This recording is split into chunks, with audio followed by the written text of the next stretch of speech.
So hello, assalamu alaikum to everyone. Am I audible and visible? Okay, audible, visible. Okay, okay, that's good. So आज का हमारा topic है receptor. ठीक है, types of receptors. सबसे पहले तो हम ना रिसेप्टर की बात करेंगे. रिसेप्टर होता क्या है? अच्छा, इससे पहले हमने कुछ रिसेप्टर्स की बात की थी कि सेल की सरफेस के ऊपर रिसेप्टर होते हैं केमिकल कोऑर्डिनेशन में. वो भी रिसेप्टर होते हैं और ये भी रिसेप्टर होते हैं, लेकिन उन रिसेप्टर्स में और इन रिसेप्टर्स में काफी फर्क होते हैं. ठीक है, इस रिसेप्टर का मतलब क्या है? डिपेंडिंग अप अच्छा, ये तो टाइप्स बता रहे हैं ना. इस रिसेप्टर का काम ये होता है कि इसका काम होता है कि ये किसी भी इंटरनल या एक्सटर्नल एनवायरनमेंट में जो स्टिमुलस होता है ना, स्टिमुलस, ठीक है, जो स्टिमुलाई होती है, ये स्टिमुलस जो होता है उसे डिटेक्ट करता है.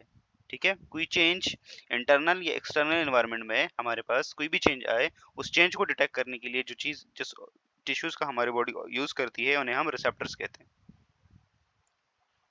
ठीक है, सो रिसेप्टर हमारे पास क्या है? ये स्पेशलाइज्ड टाइप की टिश्यूज होते हैं.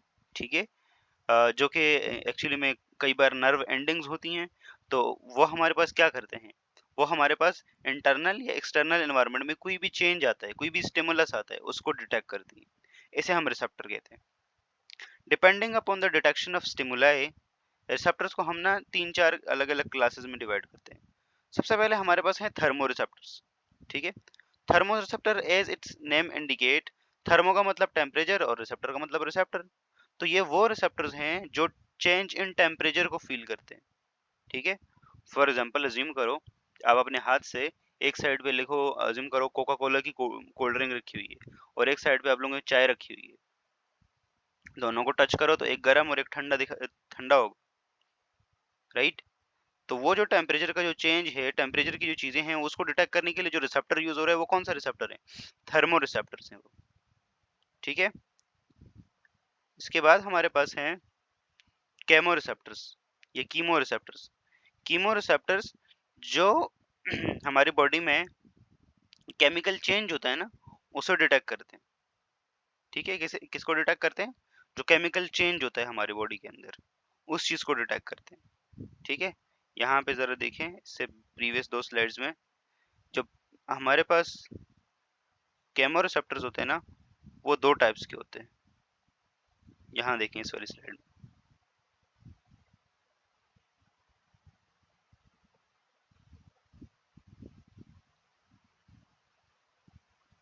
यस, शुक्र.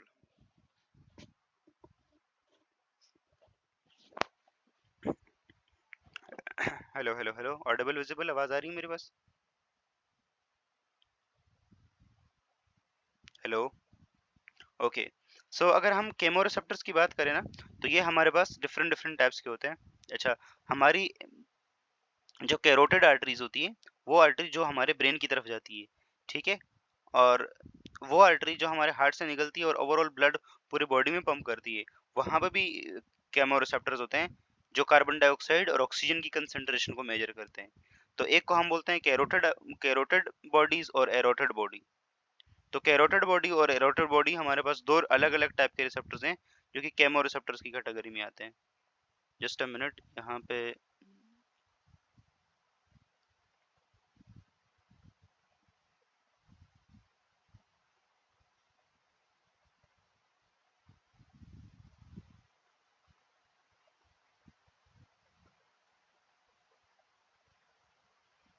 वॉइस नहीं आ रही? हेलो हेलो हेलो, आवाज नहीं आ रही मेरी?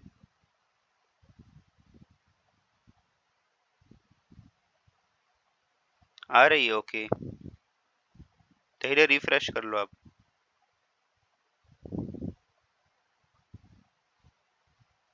जिसको नहीं आ रही वो रिफ्रेश कर ले भाई.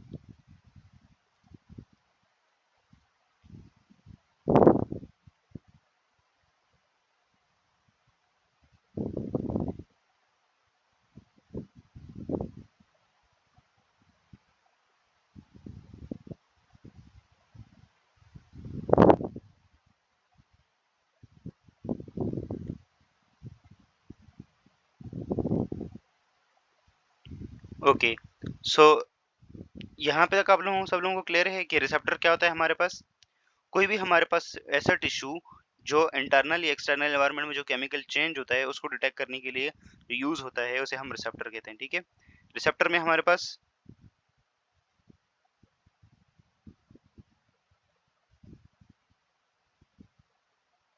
आर्टरी वाले रिपीट कर रहा हूँ मैं, आर्टरी वाला भी बता रहा हूँ मैं, आर्टरी वाले करा रहा हूँ मैं। सब लोगों को ऑडिबल है, आवाज आ रही है? Am I audible to you guys?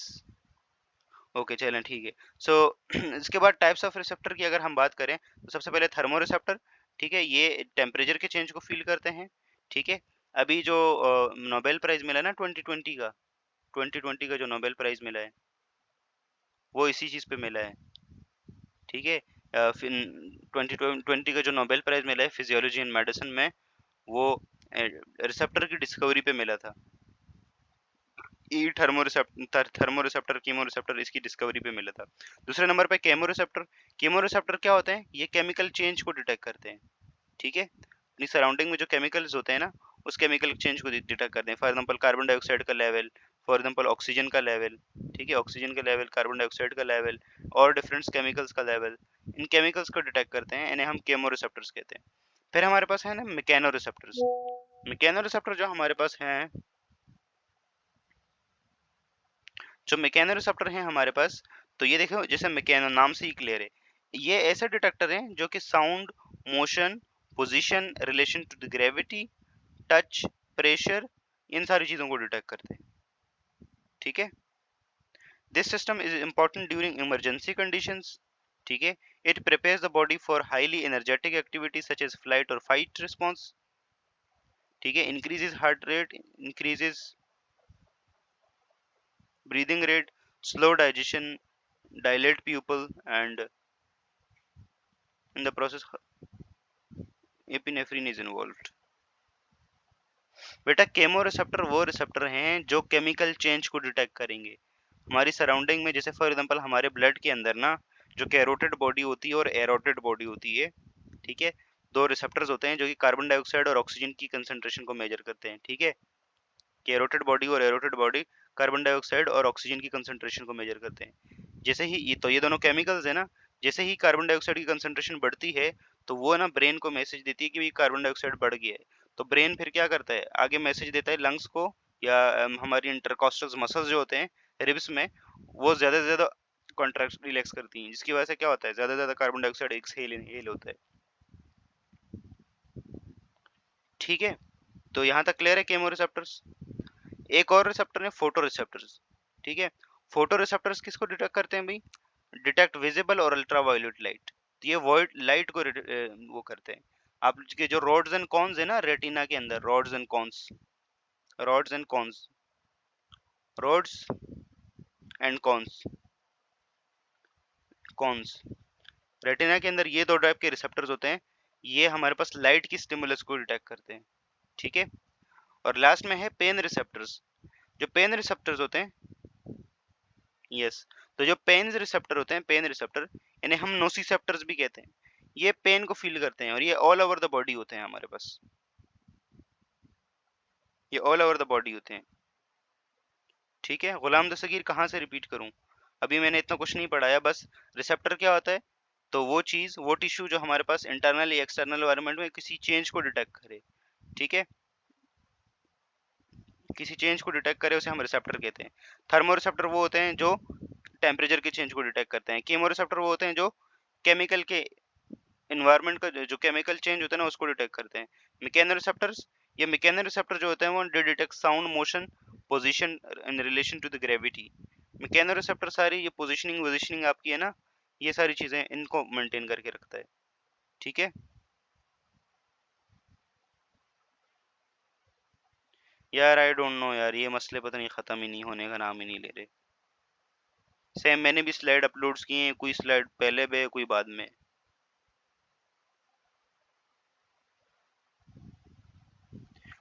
Foot में कम होते हैं? नहीं, ऑल ओवर द बॉडी ज्यादा होते हैं भाई। ब्रेन में नहीं होता ये, ब्रेन का जो पार्ट है ना, ब्रेन में, ब्रेन में पेन रिसेप्टर नहीं होते। ठीक है, ऐसा क्यों? ब्रेन में ब्रेन में पेन रिसेप्टर इसलिए नहीं होते कि क्योंकि ब्रेन में अगर इतना ज़्यादा पेन सेंसिटिव फील करेंगे ना आप लोग, तो लग जाएगा पता। ये बॉडी के डिफरेंट पार्ट्स के पेन आपको कितने उससे फील हो रहे हैं। अब ब्रेन में डायरेक्टली अगर रिसेप्टर हों तो बहुत सीवियर पेन होगा। तो इसलिए जो है वो हमें देखो अल्लाह पाक ने जो है वो रिसेप्टर ना दे के हमारे ऊपर एहसान किए।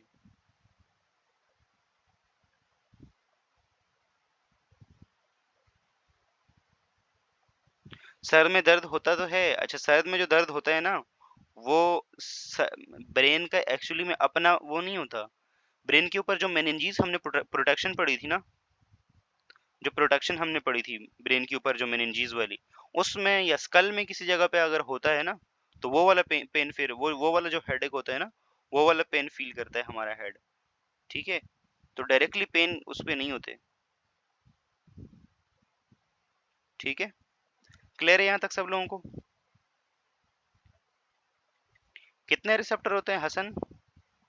हसन मतलब these are the 5 types of receptor ना, कीमो, केमो, थर्मो, मैकेनो, और साथ साथ में हमारे पास पेन के रिसेप्टर्स, फोटो रिसेप्टर्स। ठीक है। अच्छा, इसके अलावा हमारे पास कुछ रिसेप्टर्स को ना हमने एक दो अलग अलग कैटेगरीज भी बनाई हैं। पहले जरा एक सेकंड केमो रिसेप्टर को देख लें। केमो रिसेप्टर हमारे पास ना कैरोटिड आर्टरी, तो जो आप लोगों की हेड की तरफ जो आर्टरी जाती है ना, this is called carotid artery. तो कैरोटिड आर्टरी के अंदर कुछ रिसेप्टर होते हैं which are called carotid arch या कैरोटिड बॉडी और एरोटिक बॉडी। आप लोगों की बुक में यही मेंशन है फिलहाल, मैं पुरानी बुक की अकॉर्डिंग देख रहा हूँ। ठीक है, तो यहाँ पे हमारे पास यस कैरोटिड बॉडी और एरोटिड बॉडी है।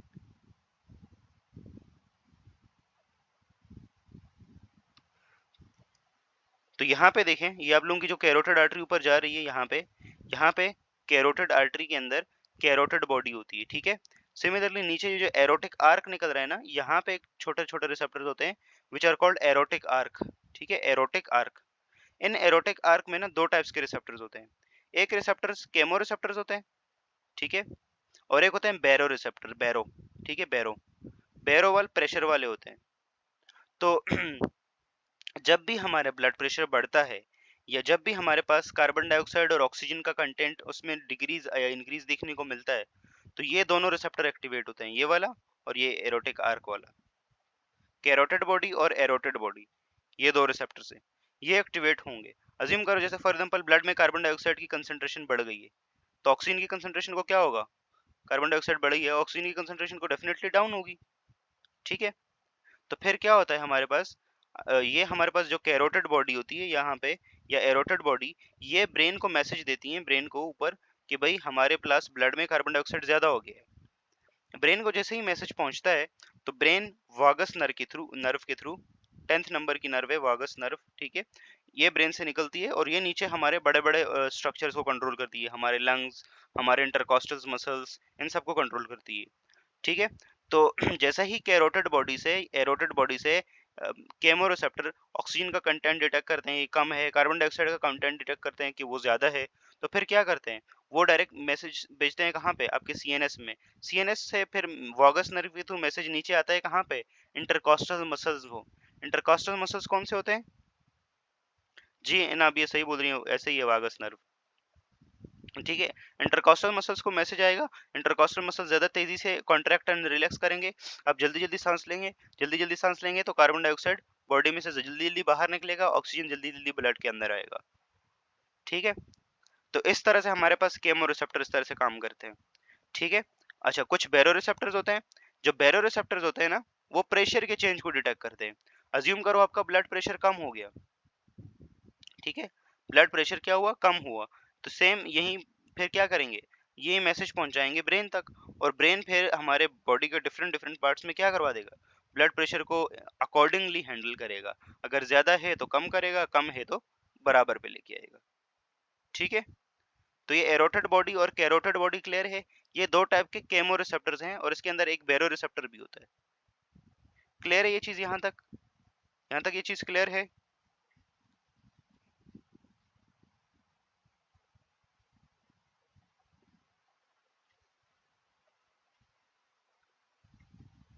एनारोबिक रिस्पायरेशन नहीं यार, एनारोबिक रिस्पायरेशन कहाँ से? एनारोबिक रिस्पायरेशन तो तब होगी जब हमारे पास ऑक्सीजन की कंसंट्रेशन कम होगी बॉडी के अंदर ना, तो तब एनारोबिक रिस्पायरेशन होगी, लैक्टिक एसिड फर्मेंटेशन, उससे इसका लेना देना नहीं है। हाँ, जब एनारोबिक रिस्पायरेशन में फॉर एग्जांपल ऑक्सीजन कम है, डिप्राइव्ड है, तो डेफिनेटली ये मैसेज पहुंचाएंगे कि भाई ऑक्सीजन नहीं है। सईद सहर आपको क्या समझ नहीं आया? क्या चीज समझ नहीं आई आप? भाई हमने रिसेप्टर्स की बात की है, रिसेप्टर्स हमारे पास, अच्छा ये देखिए बैरो रिसेप्टर्स, ये वही जो ब्लड प्रेशर में चेंज को डिटेक्ट करेंगे। बेटा कैरोटिड आर्टरी में नहीं पढ़ा रहा, यहाँ पे कैरोटिड बॉडी पढ़ा रहा हूँ, ठीक है। कैरोटिड आर्टरी जो ऊपर जा रही होती ना यहाँ से, जस्ट लिसन, जस्ट यहाँ पे देखें, यहाँ पे जो कैरोटिड आर्टरी ऊपर जा रही होती ना, यहाँ पे इसके अंदर रिसेप्टर्स होते हैं, ठीक है। एक केमो रिसेप्टर होता है और एक बैरो रिसेप्टर होता है। केमो रिसेप्टर केमिकल के चेंज को डिटेक्ट करता है और बैरो रिसेप्टर ब्लड प्रेशर के चेंज को डिटेक्ट करता है, बस दैट्स इट, ठीक है। वो ब्लड वहां पे से जा रहा है लेट्स सपोज, और जो कैरोटिड बॉडी है, कैरोटिड रिसेप्टर्स हैं, मतलब जो कैरोटिड बॉडी के अंदर कैरोटिड रिसेप्टर्स होंगे, वो कैरोटिड रिसेप्टर्स किस टाइप के रिसेप्टर हैं? केमो रिसेप्टर हैं। अगर कार्बन डाइऑक्साइड की कंसंट्रेशन ज्यादा है तो वो ब्रेन को बता देंगे भाई कि कार्बन डाइऑक्साइड की कंसंट्रेशन ज्यादा है, और फिर अकॉर्डिंगली हमारी बॉडी क्या करती है, हमारा ब्रेन फिर लंग्स को मैसेज भिजवाता है, इंटरकॉस्टल मसल को मैसेज भिजवाता है कि भाई जल्दी जल्दी रिस्पायर करो, जल्दी जल्दी कार्बन डाइऑक्साइड को बाहर निकालो, ठीक है। बस दैट्स इट, यही बात हुई है, ठीक है। क्लियर है सब लोगों को यहाँ तक? एरोटेड बॉडी और कैरोटेड बॉडी दोनों में ये बैरो रिसेप्टर और केमो रिसेप्टर लगे रहते हैं। सिमिलरली अगर ब्लड प्रेशर बढ़ जाए या कम हो जाए तो उसको भी अकॉर्डिंगली यहीं से हैंडल किया जाता है, ठीक है। ओके, यहाँ तक चलें, होप सो क्लियर। अब हमारे पास ना रिसेप्टर्स की दो टाइप्स थी आप लोगों के पास, कैप्सुलेटेड रिसेप्टर और इनकैप्सुलेटेड रिसेप्टर्स।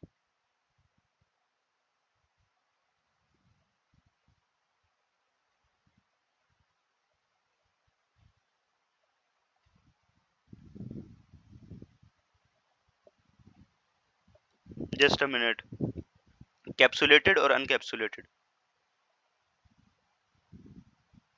यहाँ पे देखिए, यहाँ पे हमारे पास ना ये कैप्सुलेटेड रिसेप्टर्स है। क्या है? Capsulated receptor.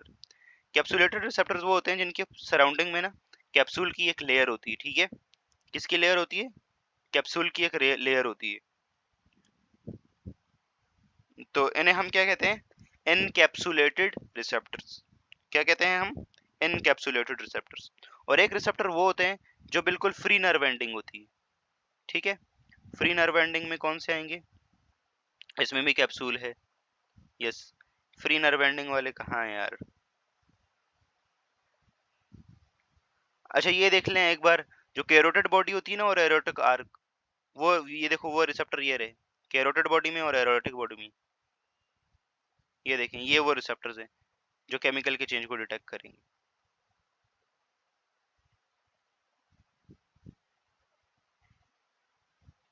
ठीक है।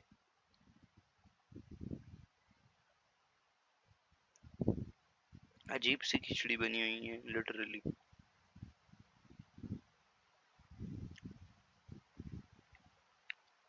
अच्छा, एक हमारे पास एनकैप्सुलेटेड रिसेप्टर्स है। एनकैप्सुलेटेड वो होते हैं जिनकी सराउंडिंग में कैप्सूल की लेयर होगी, ठीक है। वालेकुम अस्सलाम, हाउदी से वेलकम। वही चैप्टर चल रहा है, चैप्टर 13 का लास्ट टॉपिक है, चैप्टर 3 का, सॉरी, ठीक है। तो हमारे पास अनकैप्सुलेटेड कैसे होंगे? उनकी सराउंडिंग में कुछ वो लेयर वेयर नहीं होगी, ठीक है। ये देखें, जैसे फॉर एग्जांपल इनकी सराउंडिंग में कैप्सूल की लेयर है, दीज आर इनकैप्सुलेटेड। अच्छा, इनकी वर्किंग अब देखो, हमारे पास आगे दो टाइप्स के रिसेप्टर और बताए गए हैं, मेसेनर कार्पसल और पेसेनिन कार्पसल्स, ठीक है। जो पेसेनिन कार्पसल्स होते हैं, इनका क्या काम होता है? ये ना अनियन लाइक होते हैं, ठीक है। और इनका काम क्या होता है? इनका काम होता है प्रेशर, टच और वाइब्रेशन की स्टिमुलस को डिटेक्ट करना, ठीक है। जो इनकैप्सुलेटेड रिसेप्टर हैं वो फर्दर दो टाइप्स के हैं, एक मेसेनिन कार्पसल्स और एक पेसेनिन कार्पसल्स। तो यहाँ देखें, ये पेसेनिन कार्पसल्स है, ये पेसिनिन कार्पसल्स भी कैप्सुलेटेड होते हैं, मतलब इनके सराउंडिंग में कैप्सूल की लेयर होती है, यस होती है। और दूसरा ये हमारे पास क्या कैसे होते हैं, ये अनियन लाइक होते हैं, देखें प्याज की तरह, ये ना अनियन, अनियन की तरह वो ये ना, देख सकते हैं आप लोग, ठीक है। तो ये हमारे पास होते हैं पेसिनिन कार्पसल्स। ये पेसिनिन कार्पसल्स का काम क्या होता है, टच, प्रेशर, ठीक है, और साथ साथ में वाइब्रेशन की स्टिमुलस को डिटेक्ट करना, ठीक है। और एक होता है हमारे पास मेसेनर कार्पसल्स। मेसेनर कार्पसल्स जो होते हैं ये स्किन और फिंगर टिप्स पे ज्यादा होते हैं, ये देखें ये मेसेनर कार्पसल्स हैं, ठीक है। और ये दूसरे टाइप के हैं, इनके ऊपर एक एपिडर्मिस की लेयर है, और फिर नीचे देखो अनियन वाला सिस्टम नहीं है इनके अंदर, अनियन वाला सिस्टम इनके अंदर है, ठीक है। और ये हमारे पास जो हेयरलेस पार्ट्स होते हैं, finger tips, palm of feet, ठीक है, और सिमिलरली पाम ऑफ हैंड, वहां पे ज्यादा होते हैं ये, ठीक है। और इन वाले रिसेप्टर्स का काम होता है ये भी टच, टच की स्टिमुलस और इस तरह की चीजों को वो करते हैं, ठीक है। यहाँ तक क्लियर है सब लोगों को, यहाँ तक क्लियर है। पेसिनिन कार्पसल्स वहां जो होते हैं जहाँ पे हेयरलेस वो होते हैं, ठीक है। तो palm of the feet, hand of the, हाथ की हथेली में, इन जगहों पे बहुत ज्यादा होते हैं, ठीक है, ओके। और ये बहुत ज्यादा सेंसिटिव भी होते हैं, जैसे किसी की पाम ऑफ फीट पे आप लोग वो करें ना उसको तो गुदगुदी आती है, राइट, तो वो इन्हीं रिसेप्टर्स की वजह से आती है, ठीक है। इसके अलावा लिप्स के अंदर, ठीक है, निपल्स के अंदर, बाकी सारी जगहों पर यहाँ पे भी ये रिसेप्टर्स होते हैं, क्लियर है यहाँ तक सब लोगों को, मेसेनिन कार्पसल एंड पेसिनिन कार्पसल्स क्लियर है, ओके चलें, दैट्स गुड। अब इसके अलावा हमारे पास इस चैप्टर में कौन सी चीज बची है, मेरे ख्याल से ऐसी कुछ चीज तो बची नहीं है जो हमने डिस्कस ना की हो, हमने डिस्कस कर लिए। तो अभी तक अगर न्यू बुक के हिसाब से देखें तो हमारे 3 चैप्टर हो गए, ओके। चैप्टर 1 होम्योस्टेसिस, चैप्टर 2 अब केमिकल कोऑर्डिनेशन अलग है, और हमारे पास नर्वस कोऑर्डिनेशन अलग है। तो ये नर्वस कोऑर्डिनेशन भी कर दिया और हमने केमिकल को भी कर दिया, यस। ये दोनों कैप्सुलेटेड है, मेजेबिन, यस, पेसेनिन और मेसेनर कार्पसल्स दोनों कैप्सुलेटेड है, ठीक है। तो ये वाला चैप्टर भी समाप्त होता है। हाँ, एनिमल बिहेवियर है, लेकिन इससे पहले हम जो है वो क्या डिस्कस करेंगे, इससे पहले हम डिस्कस करेंगे chapter 2, control and sorry support and movement, जहाँ पे बोन्स की पूरी डिटेल है, वहां से अच्छा खासा आता है। बिहेवियर से तो एमसीक्यूज आ जाएंगे, इतना ज्यादा नहीं आता, लेकिन वो चैप्टर ज्यादा इंपॉर्टेंट है। सब लोगों को ये चैप्टर समझ आया, नहीं आया तो मैं दोबारा क्लास भी कुछ रखवा दूंगा, क्योंकि नून के मसले ही खत्म नहीं होके दे रहे, कई बार जो है वो इन आउट इन, ठीक है। नहीं तो रिकॉर्डेड सेशंस भी देख सकते हैं, बाकी कोई मसला प्रॉब्लम हो तो आप लोग बता सकते हैं, ठीक है।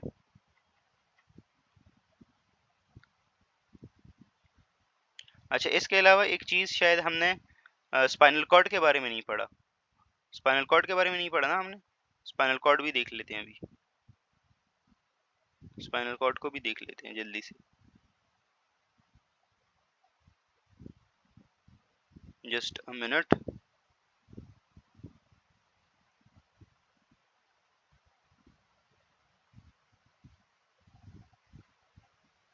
हाँ है, होम्योस्टेसिस के कुछ टॉपिक्स रहते हैं, ठीक है, होम्योस्टेसिस के कुछ टॉपिक्स रहते हैं, ओके। कुछ जर्नल टॉक्स, किसी के कुछ सवालात हैं तो पूछ सकते हैं, टॉपिक से रिलेटेड हो, टॉपिक से रिलेटेड ना हो, you guys can ask. Spinal cord voluntary action control करता है, यस, वॉलंटरी भी और इनवॉलंटरी भी, जैसे रिफ्लेक्स एक्शन स्पाइनल कॉर्ड से कंट्रोल होता है, इट इज इनवॉलंटरी एक्टिविटी, ठीक है। तो दोनों टाइप की एक्टिविटीज को करता है, ऐसा नहीं है कि सिर्फ स्पाइनल कॉर्ड वॉलंटरी ही करता है।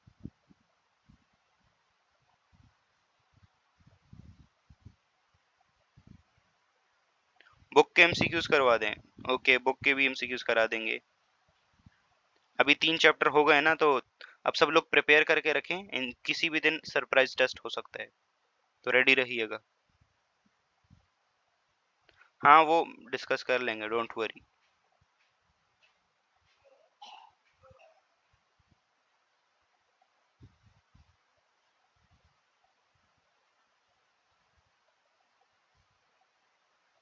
अच्छा, कई बार हाँ लोगों की स्किन में स्पॉट्स जो आए हुए होते हैं, हाँ वाइट और, अच्छा टू बी स्पेसिफिक मुझे इस चीज़ का नहीं आइडिया कि ये, तो may be, yes may be और मेलानिन की वजह से ही हो, कि कुछ जगह पे मेलानिन सही सीक्रेट हो रहा है और कुछ जगह पे नहीं हो रहा, तो मे बी वो जो धब्बे धब्बे से आ जाते हैं, yes may be. Okay, brain के पार्ट्स डिस्कस कर लिए थे, नर्वस सिस्टम की ऑर्गेनाइजेशन हमने डिस्कस कर ली थी, ठीक है। नर्वस सिस्टम में क्या आता है भाई, दो टाइप्स का, सीएनएस और पीएनएस। ओके बन जाएंगे, देखो इतनी जल्दी तो कुछ नहीं होता एकदम, कोई रॉकेट साइंटिस्ट तो हम नहीं है कि एकदम सब कुछ बना लेंगे, टाइम लगेगा थोड़ा सा, थोड़ा सा वेट कर लें, अभी बहुत टाइम है हमारे पास,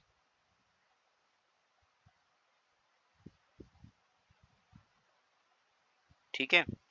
अच्छा नर्वस सिस्टम में हमारे पास देखें, ओके ओके ओके मैं भेज दूंगा। सो नर्वस सिस्टम में हमारे पास सीएनएस और पीएनएस, ठीक है। सीएनएस में हमारे पास ब्रेन और स्पाइनल कॉर्ड आता है, ब्रेन को हम डिटेल में डिस्कस कर चुके हैं, सारे पार्ट्स सब किसका क्या काम है। और दूसरा स्पाइनल कॉर्ड, स्पाइनल कॉर्ड हमने डिस्कस नहीं किया, स्पाइनल कॉर्ड को देखते हैं। अच्छा ब्रेन से हमारे पास कितनी नर्व्स निकलती हैं, 12 पेयर ऑफ नर्व्स निकलती हैं ब्रेन से, ठीक है, 12 पेयर्स ऑफ नर्व्स, जिन्हें हम क्रीनियल नर्व्स कहते हैं। स्पाइनल कॉर्ड क्या होता है भाई, तो स्पाइनल कॉर्ड जब मेडुला ओब्लंगेटा या हमारे ब्रेन का सबसे पिछला वाला पार्ट, ठीक है, हाइंड ब्रेन का सबसे पिछला पार्ट, वो जब नीचे नैरो डाउन होता है ना, तो नीचे वो स्पाइनल कॉर्ड में कन्वर्ट हो जाता है, और वो फिर वहां से नीचे फोरामन मैग्नम से निकलता है, और नीचे पूरा हमारी कहाँ तक आता है, सैक्रम तक आता है, ठीक है। तो ये जो टिश्यू है सैक्रम से लेके फोरामन मैग्नम और हाइंड ब्रेन मेडुला ओब्लंगेटा तक, this is spinal cord. Spinal cord की जो वो होती है हमारे पास, वो कुछ इस तरह से होती है, ठीक है, इस तरह से हमारे पास होता है। और यहाँ पे स्पाइनल कॉर्ड में ना बीच में ऐसे एच शेप का वो होता है, ठीक है, एच शेप का क्या होता है, ग्रे मैटर होता है, ठीक है। और यहाँ से नर्व ऐसी बाहर निकल रही होती है, ठीक है। तो स्पाइनल कॉर्ड में जो इनर आउटर होता है वो व्हाइट मैटर होता है, और इनर क्या होता है, ग्रे मैटर होता है। भाई इसके ऊपर मार्कर सही नहीं चल रहा, मैं यहाँ पे सिर्फ W लिख देता हूँ, मतलब व्हाइट मैटर। और ये अंदर वाला ये जो H वाला पोर्शन है ना, this is called grey matter, ठीक है।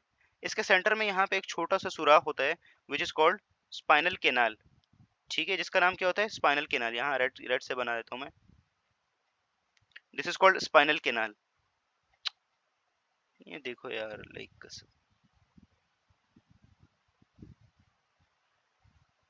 ये देखो अब ये इसने काम करना छोड़ दिया। सो मिडल में यहाँ पे इस वाली जगह पे स्पेसिफिकली हमारे पास स्पाइनल केनाल होता है, ठीक है। और स्पाइनल केनाल में से cerebrospinal fluid spinal cord में आता जाता है, ठीक है। अच्छा यहाँ स्पाइनल कॉर्ड में से डिफरेंट डिफरेंट नर्व्स निकल के जा रही होती हैं, डिफरेंट नर्व्स निकल के जा रही होती हैं, ठीक है। अच्छा हमारे पास स्पाइनल कॉर्ड, तकरीबन स्पाइनल कॉर्ड में से 33 पेयर्स, सॉरी 33 नहीं 31 पेयर्स ऑफ स्पाइनल नर्व्स निकलती है, 31 पेयर्स, ठीक है, 31 पेयर्स, जिन्हें हम स्पाइनल नर्व्स कहते हैं। कौन सी नर्व कहते हैं, स्पाइनल नर्व्स कहते हैं। और स्पाइनल कॉर्ड ये सारा काम करता है। इसके बाद हमारे पास प्राइमरीली स्पाइनल कॉर्ड का काम क्या है, कि ये ब्रिज प्रोवाइड करते हैं बिटवीन पेरिफेरल नर्वस सिस्टम और सेंट्रल नर्वस सिस्टम, ठीक है। मतलब ब्रेन तक कोई चीज आएगी तो पहले स्पाइनल कॉर्ड में आएगी, स्पाइनल कॉर्ड से फिर ऊपर जाएगी ब्रेन में।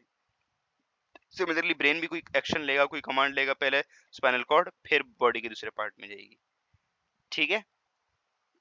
तो ये है हमारे पास स्पाइनल कॉर्ड के बारे में, ये हमारे पास स्पाइनल कॉर्ड के बारे में।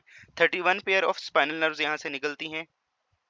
स्पाइनल केनाल वाली बात, बीच में एक छोटा सा सुराख होता है जिसे हम स्पाइनल केनाल कहते हैं। इस स्पाइनल केनाल से जो सेरेब्रो स्पाइनल फ्लूइड होता है ना, जो हमारे सेंट्रल नर्वस सिस्टम को प्रोटेक्ट करके रखता है, कुशन प्रोवाइड करता है, वो वाला फ्लूइड यहाँ से ऊपर नीचे जाता रहता है पूरे स्पाइनल कॉर्ड के अंदर, ठीक है।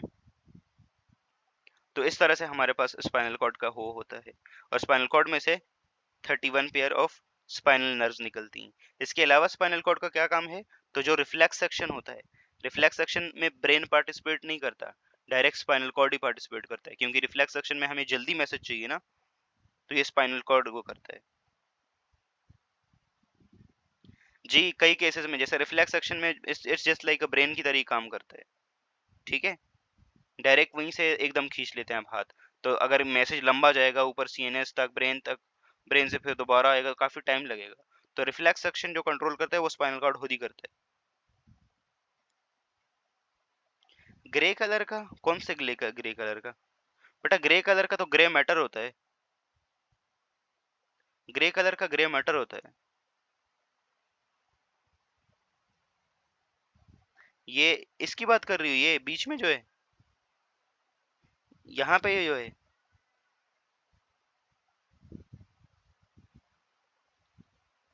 यहाँ ब्रेन में ये वाली चीज जो है, ये वेंट्रिकल्स हैं। वो जो सीएसएफ होता है ना, वो इनमें बनता है, ये वेंट्रिकल्स में बनता है वो। इंशाल्लाह कल न्यू चैप्टर। ठीक है, कल न्यू चैप्टर, होप सो। ठीक है, कैसे हैं भाई सब लोग? बाकी आप लोगों में बाकी क्लास में कितने कितने चैप्टर्स हो गए हैं? केमिस्ट्री में, बायो में, बायो तो मैं खुद ही बढ़ा रहा हूँ, केमिस्ट्री में, फिजिक्स में कितने हो गए?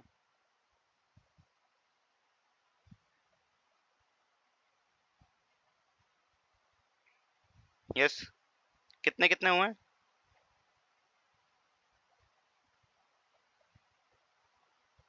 केम में चैप्टर 9 स्टार्ट है, मतलब 9 चैप्टर हो गए इतने में?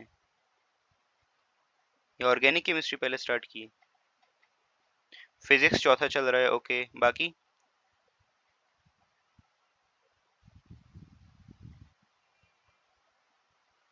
केमिस्ट्री में 9 चैप्टर हो गए इतनी जल्दी, वाओ।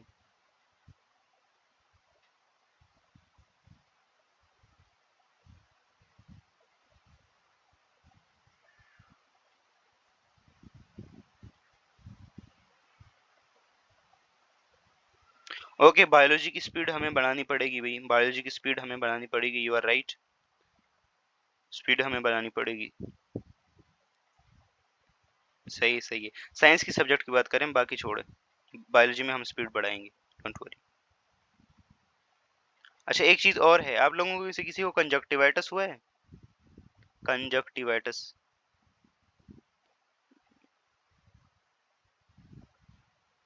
मुझे बहुत सीवियर वाला कंजक्टिवाइटिस हुआ है। बेटा आई जो रेड हो जाती है, रेड आई या पिंक आई भी बोला जाता है इसे, कंजक्टिवाइटिस। अब कराची में बहुत कॉमन है।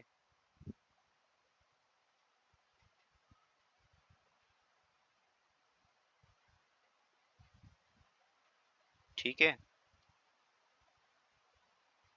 जी जी। तो काफी सीवियर कंडीशन का हुआ हुआ मुझे इस करंटली, मतलब बहुत रेड आई है, बहुत बहुत। तो ये हमारी ना आई में एक लेयर होती है which is called conjunctiva.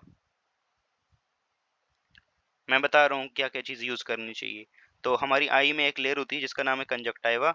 Conjunctiva में बैक्टीरियल या वायरल इन्फेक्शन होता है ना, या फिर कई बार एलर्जिक रिएक्शन, तो ये कंजक्टाइवा पूरी रेड हो जाती है। ठीक है, इसे कंजक्टाइवा इन्फेक्शन हो जाता है।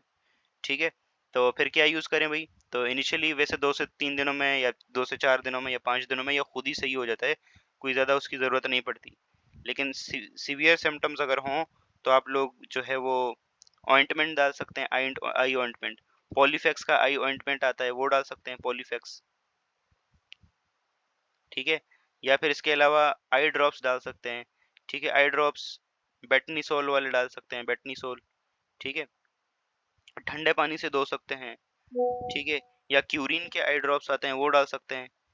या मॉक्सीगोन, मॉक्सीफ्लॉक्सिसिन एक एंटीबायोटिक है, उसके आई ड्रॉप्स आते हैं, वो डाल सकते हैं। ठीक है, तो ये सारी चीज़ें। मैं कौन सा यूज़ कर रहा हूँ? मैं फ़िलहाल पॉलीफेक्स ऑइंटमेंट यूज़ कर रहा हूँ, और साथ में क्यूरिन आई ड्रॉप्स, क्यूरिन आइस ड्रॉप्स और आई ऑइंटमेंट।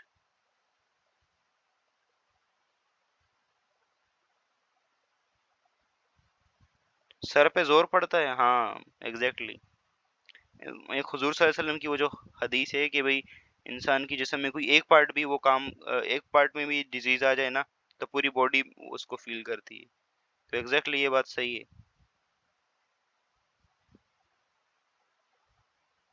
धीरे धीरे सबको हो रहा है, कराची में तो बहुत ज्यादा। हाँ, सिर्फ हमारे इम्यून सिस्टम होता है। मुझे भी नहीं हुआ था। मुझे भी नहीं हुआ था पहले, मैं भी यही प्राउड फील करता था कि चलो मैं चश्मा लगा रहा हूँ, मुझे नहीं होगा। लेकिन पहले एक आंख में हुआ, फिर दूसरे में हुआ।